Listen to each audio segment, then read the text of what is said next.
Deathshroud and Blightlord Terminators are both extremely useful units for the Death Guard faction, and they're two different Terminator models, which is why in today's video I'm going to be going over Blightlord and Deathshroud Terminators, their top tactics, and how best to use them in a game. Now, I think I'll cover the Deathshroud Terminators first. So the Deathshroud Terminators, their main function is because of the silent bodyguard ability. So basically, when a Death Guard character is within 3 inches, when the enemy is shooting at that character, you roll a dice, and on the 2 up, the Deathshroud Terminator intercepts the hit instead of the character. Now, one thing to note is, unlike other bodyguard units in Warhammer 40k, it doesn't.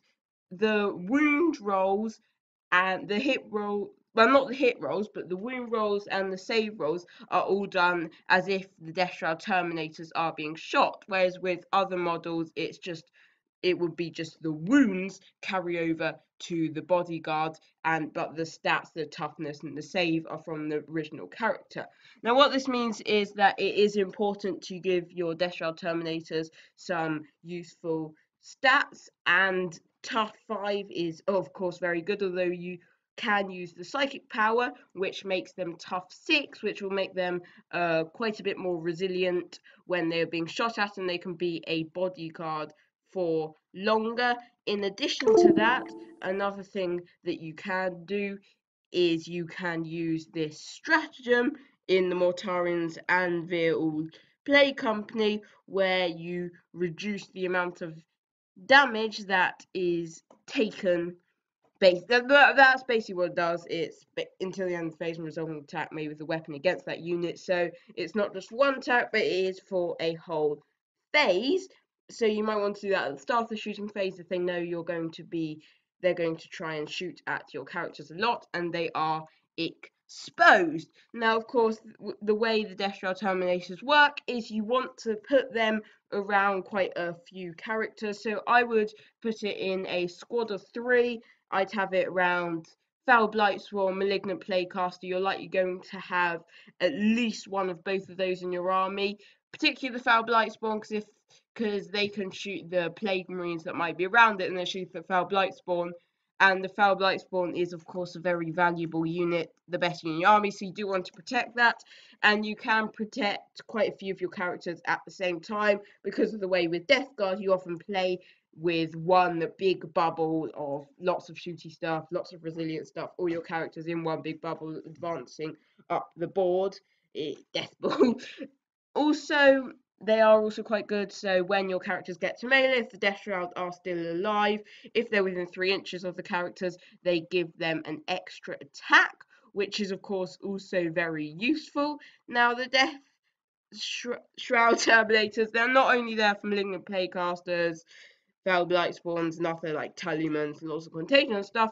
You can also, of course, use them to protect Mortarion. Now, I've not actually talked about Mortarion much on this channel, but if you do have Mortarion in your list, you are going to definitely want some of these, and although they are quite slow, moving only 4 inches and halving their advance, it will make if Mortarion does sacrifice that little less movement, it will be really useful in the long term, because it will mean that Mortarion will be able to possibly get an extra fight phase, and you know that Mortarion in the fight phase is very deadly. So if you do have Mortarion, it is certainly a good idea to have the Deathshroud with him, but it's not necessarily mandatory. Another thing that you can use for the Deathshroud is a stratagem that you can use. It's only 1 CP, which is really good, and basically the enemy for a whole turn cannot shoot at any infantry unit of your choice unless they're the closest unit. Now, of course, because the Deathshroud Terminators have the infantry keyword, when they are protecting the other characters, you are going to want to put that stratagem on them, because again, it's only 1 CP, and otherwise what would happen is they would just have their really good ranged weapons kill the Deathshroud first, and then they can easily target the characters. However, of course, this way it's a lot harder because they have to be able to shoot at the characters first, and because of the way closer it's a lot harder to shoot at a character than it is at a Terminator, so that is a very good and very useful stratagem to put on the Deathshroud Terminators. And of course, if they do happen to be the closest unit to the enemy for some reason, you can of course always use the psychic power that makes them -1 to hit, although again that's not too important. I wouldn't necessarily use these just for melees, although they can do quite a lot of attacks, with just a squad of 3 doing doing a whole 13 attacks at 8 - 3 D3. The problem with this is firstly it's D3 damage, but mainly they're not that resilient to just go into melee, and it's a lot better to use, and if they are just for melee, they're not really important enough to be spending 1 CP a turn on to keep them alive. So if you do want them for melee, I wouldn't do that. And of course, although they can deep strike, that's not the best option because you're not going to have many characters deep striking, and realistically as soon as they deep strike, they're basically just going to be instantly shot to pieces. Now on to the Blightlord Terminators next. The Blightlord Terminators are of course very different to the Deathshroud Terminators. They also have 2 wounds and the T5 with 2 up save, 4 up invuln. Really resilient. However, they come in squads of 5 to 10, which is actually really nice. Now, the way these work is they work really well with deep striking, so any of them can basically have any of the combi weapons. I really don't know which combi weapon to put on them. I think it depends on what army you're playing, depends on the situation.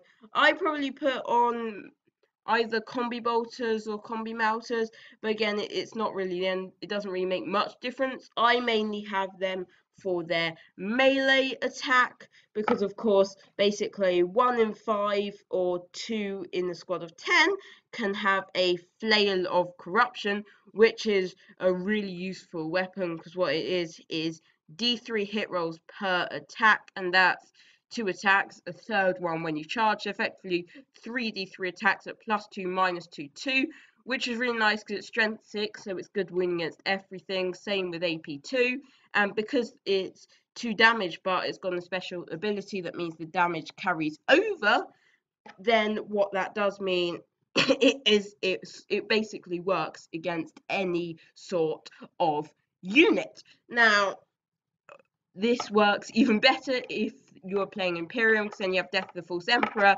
and on your 3d3 attacks, that's about 6 attacks. For each 6, that's another d3 attack, so it can be very deadly. I certainly put Flail of Corruptions on them. For the rest of them, you can either have Robotic Axe or Bale Sword. I personally put a Robotics Axe because AP2 to AP3, lots of things going to have invuln saves. It's not going to make much difference. However, what is going to make a difference is strength 4 to strength 5, because of course if you're attacking vehicles, that's wounding on 5s instead of 6s, and if you're attacking almost all infantry, that is wounding on 3s instead of wounding on 4s, and for heavier infantry like Custodes, then that's just wounding on 4s instead of wounding on 5s, so it does make a big difference, strength 4 to strength 5, so I would give them robotic axes over the Bale swords. And again, combi weapon, it doesn't really matter. So you can deep strike them. You don't need to deep strike them. I think the good thing about deep striking them is then the enemy gets a bit scared and they feel like they have to have something on their back line, sitting on their back objectives, and you can sort of put them in anywhere and they will be doing a shooting attack as soon as they get in. And realistically, because they're in bigger squads and they're still very resilient, the enemy's not going to kill all of them in one shooting phase, so then you're going to be able to go in and do lots of damage. However, of course, you can also put them with the rest of your big scary Death Guard bubble. It does work quite well with the stratagem 1 CP, meaning they can't be shot at. If you've got a squad of 10, then they can hide behind everything, and then when you get close to the enemy, get into melee, get into rapid fire range, then they can be very scary, particularly if they're benefiting from warlord traits such as Arch Contaminator, so they're re-rolling wound rolls on the flails and on the bubotic axes, and maybe you're using psychic powers to increase their strength and toughness, make them -1 to hit. You get the idea. They can be quite scary. Now, I personally don't think they are the best model because they can be quite expensive, which is, I think, one thing to watch out for when you're building your list. Like, it might sound like a good idea to have all of them, all with combi mount, like a squad of 5, all with combi mouters, but before you know it, you're spending 200 and 300, nearly 300 points on a unit which only fires guns from 12-inch range, and realistically, although the melter guns are quite good, you're hitting on 3s, you're not going to wound them all, you're not going to do much damage, particularly to infantry, so I would make sure you don't overspend on the combi weapons, and often just going for the simple combi bolter is a nice, easy idea. So yeah, they're mainly there for melee, but you've got to make sure that they do have some shooting weapons. Now, if you do want to have a Death Guard Terminator main list, as for play companies, although Mortarin's Anvil has a nice stratagem that works with Terminators, I personally don't think it makes that much difference. It is very expensive, so I just put whatever other play company works best with the rest of your army, whether that's the one that gives some buffs to demon engines, poxmongers, or one that gives buff to poxwalkers. It doesn't, the harbingers, it really doesn't matter. So I do hope you enjoyed this video, and make sure to like and subscribe if you did, and turn notifications. I'm going to be putting out videos as soon as there's any news on the new Death Guard Codex, as well as the usual Death Guard tactics videos. Also, comment down below any suggestions for any other units that you want me to cover, and any other ideas. So I hope you did enjoy. Make sure to like and subscribe, but for now, bye.